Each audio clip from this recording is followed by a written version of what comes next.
the existence of a supranational committee composed of 300 men.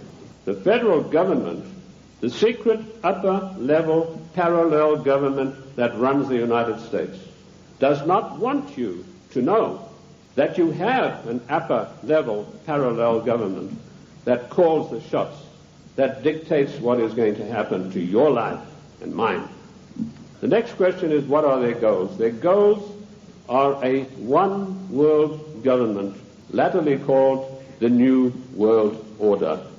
The goals, then, very simply stated, are to make the world over into a one-world, New World Order dictatorship controlled utterly and completely by this Committee of 300.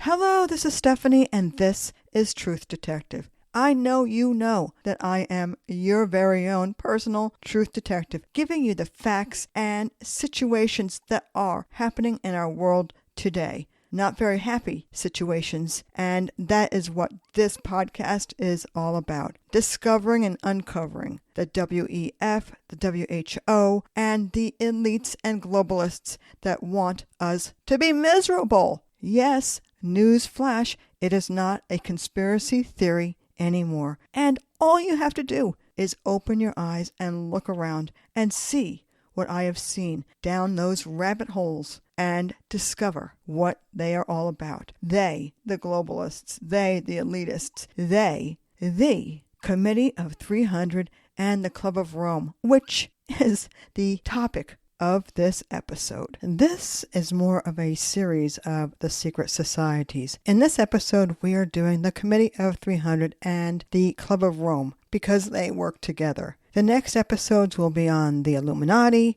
which stands for the Enlightened Ones, the Freemasons, the Bilderberg Group, and the Skull and Bones. So let's do that. Let's do a deep dive of 2 or 3 episodes where we really understand what's going on and what they have planned for us. Of course, before we begin this episode, I want to thank my continuing listeners, and I want to thank those first-time listeners. Thank you so much for tuning in, and I hope that you enjoy this episode and continue to listen. In the beginning of the podcast, that was John Coleman, who wrote the book Conspirators Hierarchy, the story of the Committee of 300, which he knows a lot about. He is an ex-MI6 agent and a whistleblower of sorts because he lets everything out in this book, Conspirators Hierarchy, the story of the Committee of 300, and has a lot to say about the Committee of 300 from first-hand knowledge. Now, I'm going to be using a lot of quotes from the book and some audio clips, so you don't want to miss that. We all must understand that there is secret societies in the hierarchy of people that make decisions for all of us globally. Societies that we have never, ever heard of. And the Committee of 300 with the Club of Rome as well are 2 of those societies. Those societies that make decisions that impact all of us on a daily basis. The Committee of 300 is a product of the British East India Company's Council of 300. The East India Company was chartered by the British royal family in 1600. It made vast fortunes in the opium drug trade with China and became the largest company on earth in its time. Today, though, the Committee of 300 rules the world and is the driving force behind the criminal agenda to create a new world order under a totalitarian global government. Well, we certainly feel that. There is no need to use they or the enemy except as shorthand. We know who they, the enemy, is. The Committee of 300, with its aristocracy, its ownership of the U.S. Federal Reserve banking system, insurance companies, giant corporations, foundations, communications networks, presided over by hierarchy of conspirators. This is indeed the enemy. Each is a hierarchy with an inner circle at the top, who deceives those below with lies, thus duping us into following a web of compartmentalized complicity. The members of the Committee of 300 are royals, top bankers, elites, billionaires, top religious figures, media moguls, top military figures, and people that we don't even know exist. How can the conspirators maintain their grip upon the world, their chokehold over the United States and Britain? One of the most asked questions is, how can any single entity know at all times what is going on and how is control exercised? The only way we can come to grips with the reality of the conspirators' success is by mentioning and discussing the secret societies, front organizations, government agencies, banks, insurance companies, international businesses, the petroleum industry, and the hundreds of thousands of entities and foundations which make up the memberships of the Committee of 300. The ultimate, capital letters, ultimate controlling body that runs the world and has done so for at least 2 centuries, by way of rich families and moguls. There already are scores of books on the Council on Foreign Relations and the Trilaterals. We shall go directly to the Club of Rome, working their sadistic black magic on us. Here is a quote from John Coleman, the author of Conspirators Hierarchy, the story of the Committee of 300. Listen here. When I introduced these organizations to the United States, few, if any, had heard of them. Many people thought the Club of Rome was something to do with the Catholic Church. This is precisely why the committee chose these names, to confuse and to deflect attention away from what was happening. Not that the U.S. government didn't know, but as it was part of the conspiracy, it helped to keep the lid on information rather than let the truth be known. And so it is. The Club of Rome is still one of the most important foreign policy arms of the Committee of 300. They work together.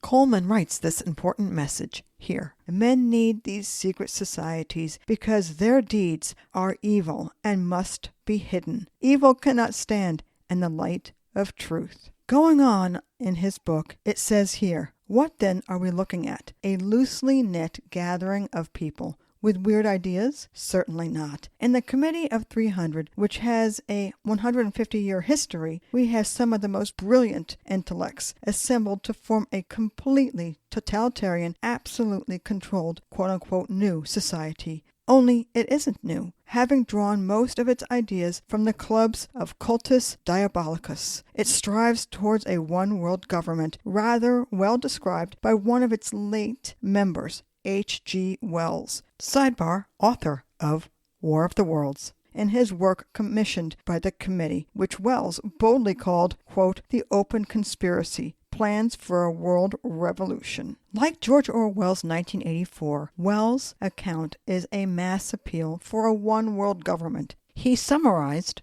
the intent and purpose of the Committee of 300 is to bring to pass the following conditions: a one-world government and one-unit monetary system under permanent non-elected hereditary oligarchists. In this one-world entity, population will be limited by restrictions on the number of children per family, diseases, wars, famines, until 1 billion people who are useful to the ruling class remain as a total world population. And here, at least 4 billion useless eaters shall be eliminated by the year 2050 by means of limited wars, organized epidemics of fatal, rapid-acting diseases and starvation. Energy, food, and water shall be kept at subsistence levels for the non-elite, starting with the white population of Western Europe and North America, and then spreading to other races. The populations of Canada, Western Europe, and the United States will be decimated more rapidly than on other continents until the world's population reaches a manageable level of 1 billion, of which 500 million will consist of Chinese and Japanese races, selected because they are people who have been regimented for centuries and who are accustomed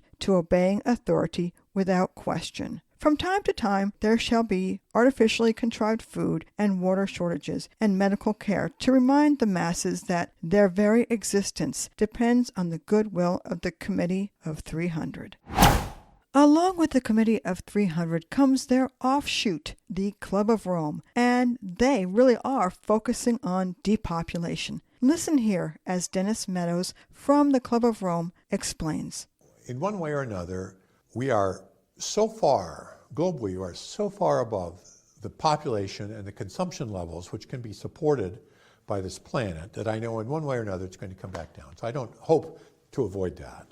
I hope that it can occur in a civil way, and I mean civil in a special way, peaceful. Peace doesn't mean that everybody's happy, but it means that conflict isn't solved through violence, through force, but rather in other ways. And so that's what I hope for, that we can, the planet can support something like 1 billion people, maybe 2 billion, depending on how much liberty and how much material consumption you want to have. If you want more liberty and more consumption, you have to have fewer people. And conversely, you can have more people. We could even have 8 or 9 billion probably if we have a very strong dictatorship and a low standard of living. And we're now at 7, so we have to get back down. I hope that this can be slow, relatively slow, and that it can be done in a way which is relatively equal, so that people share the experience and you don't have a few rich, trying to force everybody else to deal with it. So those are my hopes. These are pretty pessimistic hopes, but that's what lies ahead. Because the Club of Rome is an offshoot of the Committee of 300, here's a quote from the Club of Rome. The common enemy of humanity is man. In searching for a new enemy to unite us, we came up with the idea that pollution, the threat of global warming, water shortages, famine, and the like would fit the bill. All these dangers are caused by human intervention, and it is only through changed attitudes and behavior that they can be overcome. The real enemy, then, is humanity itself. It was a difficult decision to agree upon as to how to go about this, but an answer came from Dr. Aurelio Pecci of the Club of Rome. He advocated that a plague be introduced, similar to that of the Black Death. The recommendation was to develop a microbe to attack the autoimmune system, rendering the development of a vaccine impossible. Orders were given to develop a prophylactic and a cure. The microbe would be introduced by vaccine to the masses. The prophylactic will be used by the elite. The cure will be administered to survivors when it was decided that enough people had died. Here, in case you don't believe me, there have been 2 audio examples, John D. Coleman and Dennis Meadows of the Club of Rome. Now listen to Prince Philip of the monarchy of England talking about his idea about depopulation. Quite interesting. Notice how casual it all seems. Listen here. What do you see as the biggest challenges in conservation? The growing human population. Because where we are, there's nothing else. And do you have views about what should be done about that? Can't you guess? The members of the Committee of 300 are royals, top bankers, elites, billionaires, top religious figures, media moguls, top military figures, and the list goes on and on. But here I have a few of the people that you and me know best, and they are at the top. Now this list is as of 2010, and yes, the list changes here and there. I'm going to pick out some that you will know. Elizabeth II, Queen of the United Kingdom, Monarch of the British Commonwealth, Supreme Governor of Church of England, head of International Freemasonry, head of the Order of the Garter, head of the Committee of 300, and she owns 1/6 of the world's land mass, connected to most crimes and fraud in the world. How about the late Henry Kissinger, ex-U.S. Secretary of State? He belonged to the Bilderberg Group and was part of the Committee of Foreign Relations. He was part of the Bohemian Club. He won a Nobel Peace Prize, and he was accused by courts of war crimes and terrorism. And yes, if you had any doubt, of course John Kerry is deciding our fate as well. He is the U.S. Senator, presidential candidate. He is an alumni of the Skull and Bones Society from Yale University. He has a wealth in his family from the Heinz Ketchup Corporation, and we can't forget his involvement with the opium trade before that. And he is a Freemason. Rupert Murdoch,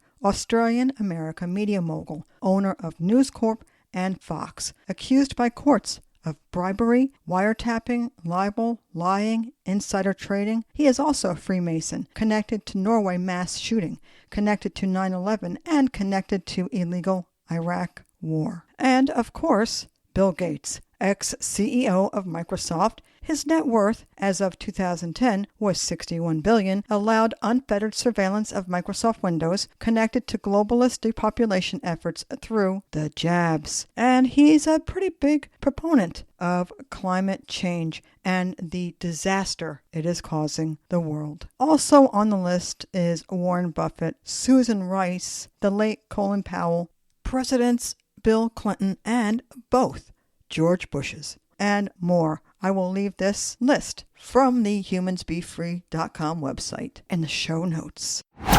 And from the list I just read you about the Committee of 300, I want you to notice how many of these people belong to other secret societies: the Freemasons, the Trilateral Commission, the Bilderberg Commission, the Skull and Bones. All of these people need all of these other people to make this new world order dictatorship happen. Going back to John Coleman's book, he says here, the Committee of 300 is a power structure and a power center that operates far beyond the reach of any single world leader or any government, including the United States government. Yes, it's true. If you say something out of turn, it will not end good for you, as the late John F. Kennedy found out. The Kennedy murder was an operation of the Committee of 300 and the CIA.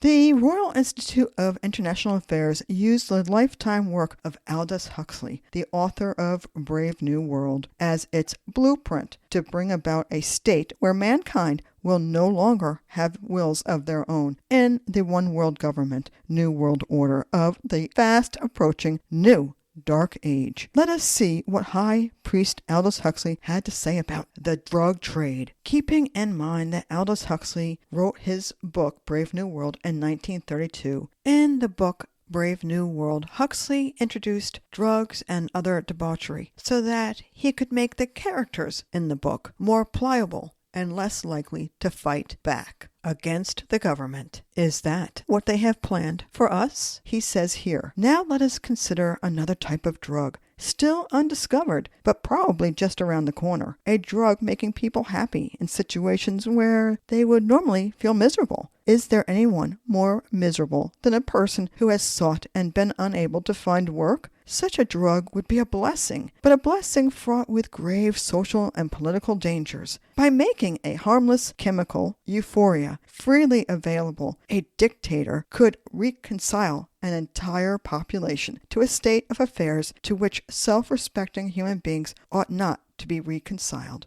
The fentanyl crisis in the United States is possibly what Aldous Huxley was talking about when he talks about a drug that makes people euphoric or forgetful or lackadaisical or like not getting a job at all, feeling like you will be okay if and only if the government will help you, which, of course, they have said they will. So let me remind you of what Yuval Noah Harari, our favorite person, has said in the past, definitely working with Klaus Schwab and, of course, the Committee of 300. And then the big political and economic question of the 21st century will be, what do we need humans for? Or at least, what do we need so many humans for? Do you have an answer in the book? At present, the best guess we have is keep them happy with drugs and computer games. Keep them happy with drugs and computer games. That quote never gets old. What Huxley was advocating, and which is official policy of the Committee of 300, can be quite simply stated as mass mind control. Thus far, it has not dawned on us that the drug trade is irregular, low-intensity warfare against the whole human race of free men. Irregular warfare is the most terrible form of warfare, which, while it has a beginning, it has no end. These secret societies and committees, hierarchical, aristocrats who will do anything to keep the bloodline between each other. It is said inbreeding is used as a means to the end. And if you doubt that, you can yourself go down those rabbit holes and you will find the truth. Making the world full of people who are deemed smart and necessary and getting rid of everybody else. Shh, we're not supposed to know that. The secrets that are supposed to be kept as secret are coming out little by little as we, the people, quote unquote, grow weary of the depressing news that is spreading like cancer all over the world.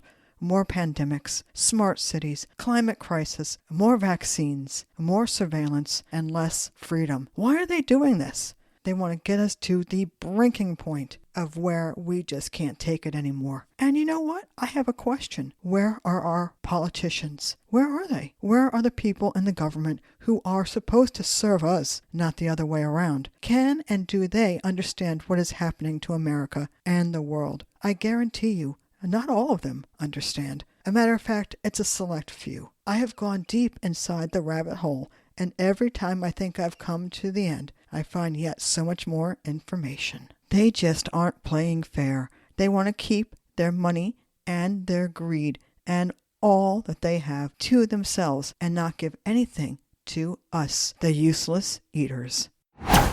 There is a disgusting psychopathic underbelly, a who's who of the people with these unsavory, unthinkable, demonic secrets, and you may be surprised, dismayed, sad, and mad at what you hear in the upcoming episodes. So, have you ever heard of the Committee of 300 or the Club of Rome? If you are like me, about 6 months ago or a year ago, I had to say no, I hadn't. But now it has all changed. The truth is coming out. The infamous pyramid with the all-seeing eye that are on the United States paper money goes up to a point for a reason. That is where these societies reside and rule. And on that pyramid, guess where we are? We are at the very bottom, where there are useless eaters and people that really don't need to be here at all. Well, the truth hurts, doesn't it? All of these secret societies have many goals and aspirations, but they have something in common, of course. These secret societies that are going to be in upcoming episodes, as well as this one, don't look beneficial to anyone except for those that engage with them and benefit from their beliefs. So let's keep diving and have a little fun. What are the goals of the secret elite group? Well, in a nutshell, the Committee of 300 and the Club of Rome have many goals and aspirations. I found this on the WikiWand website. This is AI generated. Here are some thoughts that I believe are algorithms and input fed by those who call us conspiracy theorists with baseless information that has no merit. The Committee of 300 is a secretive group that controls and manipulates world events. We know that's true. According to this theory, they are believed to have immense power and influence over governments, economies, and even individuals. We know that's true. Some people claim that this group has been working behind the scenes for centuries, shaping global affairs to serve their own interests. Well, so far so good. WikiWand did good. Now I asked WikiWand, can you list the top facts and stats about the Committee of 300? Well, let's try this. The Committee of 300 is a purported secret society. Purported is the word there. It allegedly